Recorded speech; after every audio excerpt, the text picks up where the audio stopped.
अस्सलाम वालेकुम, welcome back to my channel Tarab Khan vlogs. I hope मेरी प्यारी प्यारी यूट्यूब फैमिली बिल्कुल ठीक ठाक होगी। अल्लाह का शुक्र है, मैं भी बिल्कुल ठीक हूँ। मौसम काफ़ी चेंज हो गया है ना, मार्च आ गया है और मार्च का प्यारा प्यारा ये जो मौसम है ना, मुझे बहुत अच्छा लगता है क्योंकि ये प्लेजेंट वेदर होता है।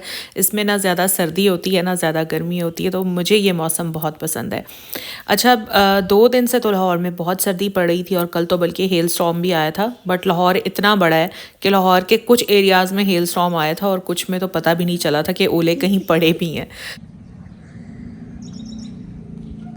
आज का व्लॉग तमाम ख़वातीन के लिए, स्पेशली हाउसवाइफ्स के लिए बहुत ही इम्पॉर्टेंट है और आप सबके लिए एक रिमाइंडर भी है। यहाँ पर मैंने हाउसवाइफ्स पर ज़्यादा ज़ोर इसलिए दिया है क्योंकि हाउसवाइफ्स ही हमारी वो ख़वातीन हैं, हमारा वो तबका है जो सबसे ज़्यादा ख़ुद को इग्नोर करती हैं। जॉब करने वाली जो ख़वातीन होती हैं वो फिर भी कुछ ना कुछ अपना ख्याल ज़रूर रखती हैं, बट हाउसवाइफ्स जो हैं वो अपने आप को बहुत इग्नोर करती हैं। बाकी सबका बहुत ख्याल रखती हैं मगर बाकियों का ख्याल रखने के चक्करों में अपने आप को बहुत ज़्यादा इग्नोर कर देती हैं। माशाल्लाह आ रहा है रमज़ानुल मुबारक। रमज़ानुल मुबारक इबादतों का महीना है जहाँ घर के सारे अफराद को इबादत करने की खुली आज़ादी होती है, वहाँ एक हाउस वाइफ को भी इबादत करने की खुली आज़ादी होनी चाहिए।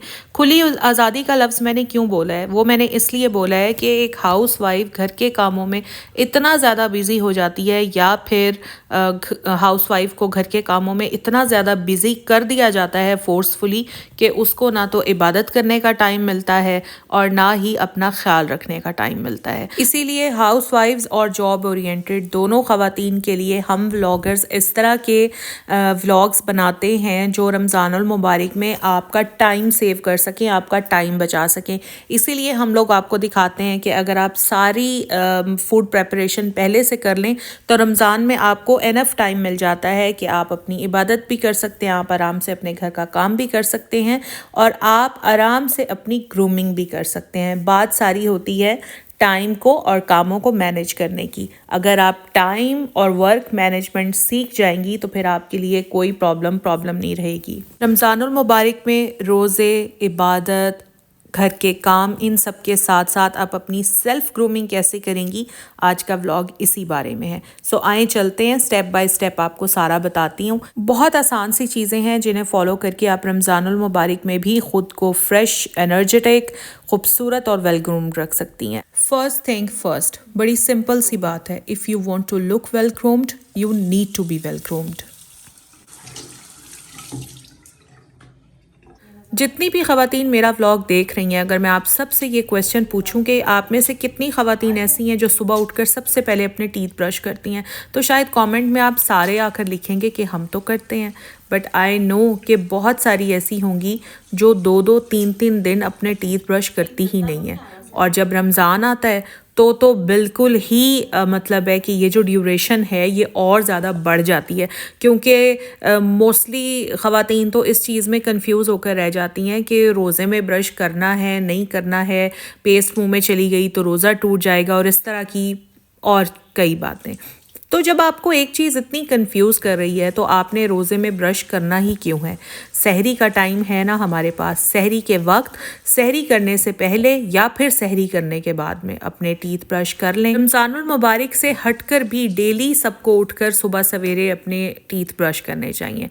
दांत ब्रश करने के बाद माउथ वॉश ज़रूर किया करें और माउथ वॉश आप कोई सा भी ले सकते हैं। मैं एनजीक्लोर यूज़ करती हूँ, मेरा बेटा लिस्ट्रीन यूज़ करता है, तो जो भी आपकी मर्ज़ी आप कोई भी माउथ वॉश ले सकते हैं। करना सिर्फ ये होता है कि दांत ब्रश करने के बाद थोड़ा सा माउथ वॉश लेना है और इससे आपने गागल कर लेने हैं। अच्छा, किसी किसी को माउथ वॉश बहुत तेज़ लगता है तो आपने क्या करना है, थोड़ा सा माउथ वॉश लेकर इसको डाइल्यूट कर लेना है, इसमें पानी मिक्स कर लेना है और फिर इसके बाद आपने इसके गागल्स कर लेने हैं। माउथ वॉश से आपकी ओरल हाइजीन बहुत ज़बरदस्त रहती है, जो हार्मफुल बैक्टीरिया हैं वो रिड्यूस हो जाते हैं आहिस्ता आहिस्ता और इसके साथ साथ मुँह से जो एक बैड ओडर आती है ना वो भी ख़त्म हो जाती है। लंबे नेल्स तो मुझे पता है हर फीमेल को अच्छे लगते हैं, बस मसला ये हो जाता है कि कुछ फीमेल लॉन्ग नेल्स रख पाती हैं और कुछ के इतने वीक होते हैं कि बढ़ते ही नहीं हैं। मुझे ख़ुद भी लंबे नेल्स अच्छे लगते हैं, बट एक स्पेसिफिक लेंथ होती है, वहीं तक मैं नेल्स बढ़ाती हूँ। उससे आगे अगर बढ़ जाएं तो फिर मैं काट देती हूँ, क्योंकि मुझे एक्स्ट्रा लॉन्ग नेल्स बिल्कुल नहीं अच्छे लगते। स्टूडेंट डेज से लेकर अब तक एक चीज़ जो हमेशा मेरे पास रही है वो है मेरे नेल्स मैं कभी अपने काटती नहीं हूँ। छोटे कर लेती हूँ, ट्रिम कर लेती हूँ, मगर काटती नहीं हूँ। लेकिन जनाब, जब बात आ जाए रमज़ानुल मुबारक की, तो मैं कहती हूँ कि इबादतों में खलल आना ही नहीं चाहिए किसी भी किस्म का। तो आज मैं अपने भी नेल्स कट कर रही थी, सोचा आप लोगों को भी बता दूं, क्योंकि मैं नहीं चाहती कि किसी भी वजह से मेरे दिल में ये वहम आए कि मेरे नेल्स की वजह से मेरी इबादत कबूल नहीं हुई, या अल्लाह ताला मुझसे नाराज़ ना हो जाएं कि मैं नमाज़ तो पढ़ रही हूँ और मैं नेल्स नहीं काट रही। सो मैंने सोचा कि मैंने किसी भी वहम को अपने दिल में जगह नहीं देनी। नेल्स का क्या है, फिर बढ़ जाएंगे, ये महीना तो बार बार नहीं आएगा ना। तो बस यहाँ पर अभी मैंने नेल पॉलिश रिमूव की है। नेल पॉलिश भी मैं रूटीन में लगाकर नहीं रखती, क्योंकि नमाज़ पढ़नी होती है। बस अगर कोई फंक्शन हो तो वहाँ जाने से पहले लगा लेती हूँ, और आने के बाद फिर मैं फ़ौरन से पहले रिमूव कर देती हूँ। तो सबसे पहले तो मैंने अपनी नेल पॉलिश रिमूव की है, साथ में मैं अब अपने नेल्स कट कर रही हूँ। अच्छा, नेल्स को आपने कट भी करना है और साथ के साथ आपने अपने नेल्स को साफ़ सुथरा भी रखना है। क्या होता है कि जब हम नेल्स कट करते हैं तो 2-3 दिन के बाद नेल्स छोटे छोटे से ग्रो करना शुरू हो जाते हैं ना, तो फिर अब हम उसमें आटा गूंद रहे हैं या हम कोई चीज़ मैश कर रहे हैं या कुछ भी, तो वो नेल्स के अंदर ना थोड़ा थोड़ा आहिस्ता आहिस्ता एक गंद सा जमा होता रहता है। तो उसको आपने साथ के साथ साफ़ कर लेना है, क्योंकि वो जब नेल्स के अंदर वो गंद जमा होता है ना, बहुत बुरा लगता है। तो आपने अपने नेल्स कट भी करने हैं, साथ के साथ आपने अपने नेल्स को साफ़ सुथरा भी रखना है, ताकि इबादत के अंदर कोई खलल ना आए। तमाम ख़वातीन को और तमाम लड़कियों को एक बात मैं ज़रूर कहूँगी कि चाहे रमज़ानुल मुबारक है या रमज़ानुल मुबारक के अलावा भी आप लोगों ने अपना हेयर वॉश डेली नहीं करना, क्योंकि डेली हेयर वॉश बालों को बहुत नुकसान देता है। अक्सर ऑयली स्कैल्प वाले जो हैं ना, वो डेली हेयर वॉश करने की कोशिश करते हैं, बट डेली हेयर वॉश आप ना करें। ऑल्टरनेट डे पर अपनी पसंद के शैम्पू से आप अपने बालों को वॉश करें। मेरा स्कैल्प ड्राई है, तो मैं हर 2 दिन के बाद अपने बालों को शैम्पू करती हूँ। डेली बालों को वॉश करना भी नुकसानदेह है, और 4-4, 5-5 दिन बालों को वॉश ना करना भी बालों के लिए नुकसानदेह है। क्योंकि अगर आप 4-4, 5-5 दिन अपने बालों को वॉश नहीं करेंगी तो डर्ट, पोल्यूशन, गंदगी सारी आपके स्कैल्प पे पोर्स में जमा होनी शुरू हो जाएगी, और आहिस्ता आहिस्ता आपका बाल कमज़ोर होगा, और कमज़ोर होकर आपका बाल टूट जाएगा। मेरी वो बहनें जो 3-3, 4-4 दिन शावर ही नहीं लेती, रमज़ानुल मुबारक में आपने डेली शावर लेना है।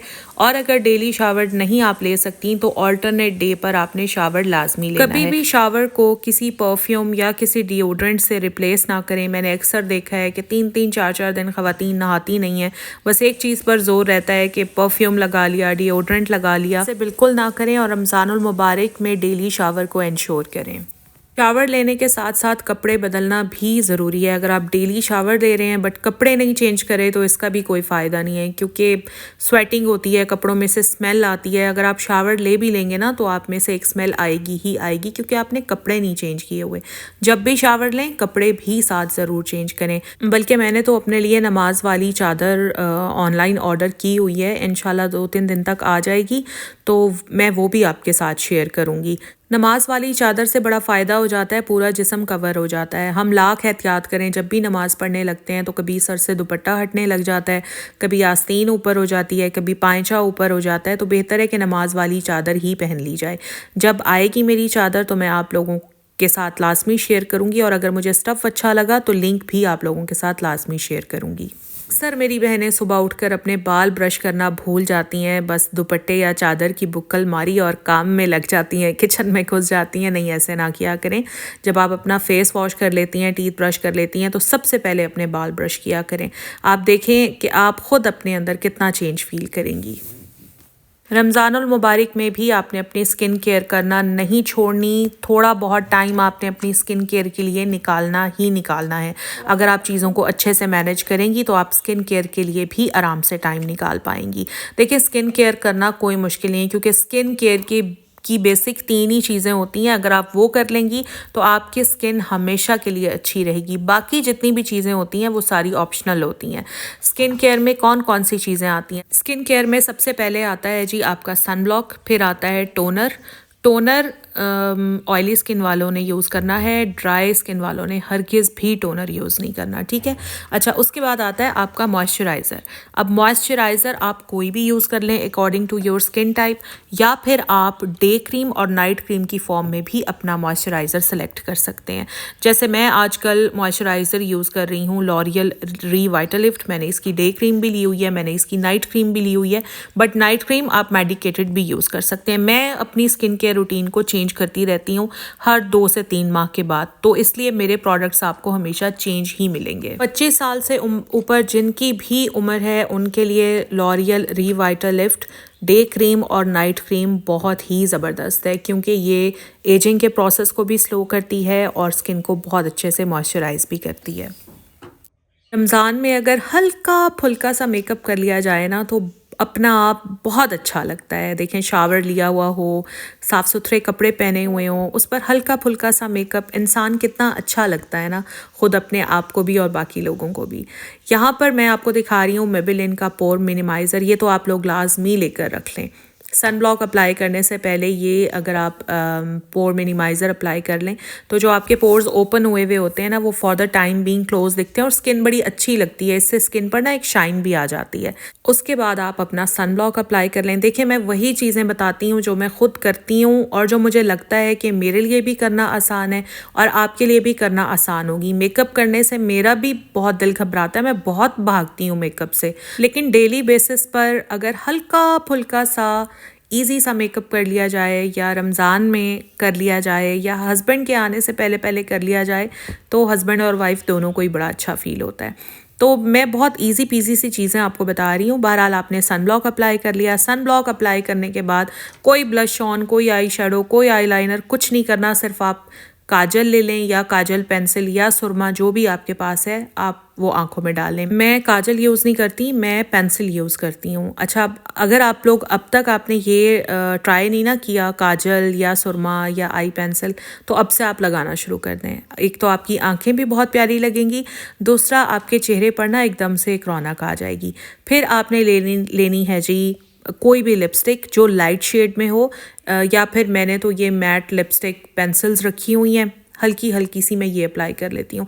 पेंसिल अप्लाई करने का फ़ायदा ये होता है कि ये लाइट सी अप्लाई होती है, इतना एक वो जो डार्क सी वाइब आती है ना, उस तरह से नहीं आती। खैर, अगर आप लोगों के पास पेंसिल्स नहीं हैं तो आप हल्की सी लिपस्टिक अप्लाई कर लें, बस इतनी हल्की के लिप्स जो है ना वो थोड़े कलरफुल से फील हों, तो ये बस आपका मेकअप हो जाएगा। आप ख़ुद देखिएगा कि आप अपने अंदर कितना चेंज फील करेंगी और ख़ुद को कितना अच्छा फील करेंगी। सन ब्लॉक आप लोग अपनी मर्ज़ी का, अपनी पसंद का ले सकते हैं। बस एक चीज़ का ख्याल रखें कि SPF 60 से ज़्यादा सन ब्लॉक आपने यूज़ नहीं करना। डेली बेसिस पर शावर तो आप लेंगे ही, साथ में कपड़े भी चेंज करेंगे। परफ्यूम को आपने नहीं भूलना। कोई भी परफ्यूम या बॉडी स्प्रे या डिओड्रेंट या इतर जो भी आपके पास है ज़रूर अप्लाई किया करें। घर की ख़वातीन तो वैसे ही किचन में काम कर रही होती हैं, अदरक लहसुन की स्मेल आ रही होती है, अगर परफ्यूम लगा लेंगी ना तो साथ वाले को बड़ा अच्छा फ़ील होगा, ख़ुद आपको भी बहुत अच्छा फ़ील होगा। और अक्सर आपने देखा होगा ना कि बच्चे भी कंप्लेन करना शुरू कर देते हैं कि मामा के अंदर से तो हर वक्त स्मेल आती है, तो बच्चे भी और हस्बैंड भी, कोई भी कंप्लेन नहीं करेगा। परफ्यूम ज़रूर लगाया करें, इससे खुशगवार एहसास होता है, इंसान ख़ुद को बड़ा फ्रेश फील करता है। तो बस ये थी मेरी कुछ हल्की फुल्की सी टिप्स सेल्फ ग्रूमिंग के लिए। रमज़ानुल मुबारक में डेली साफ़ सुथरे अच्छे खूबसूरत बनकर अल्लाह ताला के दरबार में हाज़िरी दें। और बस ये था मेरा आज का व्लॉग। अगर आप लोगों को अच्छा लगा है तो प्लीज़ ज़रूर लाइक करें। अगर चैनल पर फर्स्ट टाइम आए हैं तो प्लीज़ मेरे चैनल को ज़रूर सब्सक्राइब करें। इंस्टाग्राम हैंडल है डिस्क्रिप्शन में, वहाँ मुझे फॉलो कर लें। अपना ख्याल रखें। अल्लाह हाफ़िज़।